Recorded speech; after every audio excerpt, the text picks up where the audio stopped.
Saharlikka turdik, lekin uxlab qolibmiz. 4 bo'pti, 5 bo'pti, 6 bo'pti, 7 bo'pti, 8 bo'pti, 9 bo'pti, 10 bo'pti. Nima bo'ladi endi roza desa? Bizda aytishadiki, tez bir piyola suv ichib niyat qilib ol deydi. O'shani qilmanglar. O'sha taqvimda belgilangan minutdan o'tib ketdimi, yemang, ichmang, niyat qilib oling. O'sha kungi roza bo'ladi. 8 dami, 9 dami, 10 dami uxlab qoldik endi uyqu g'aflat.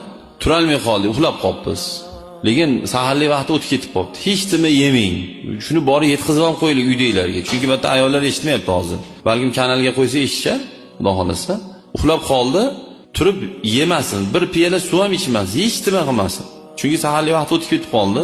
Xudodan niyat qilib, kuch-quvvat so'rab niyat qilsa, o'sha kungi roza bo'ladi. Lekin bir qo'ltim suv ichishiga bo'ldi, o'sha kungi roza bo'lmaydi.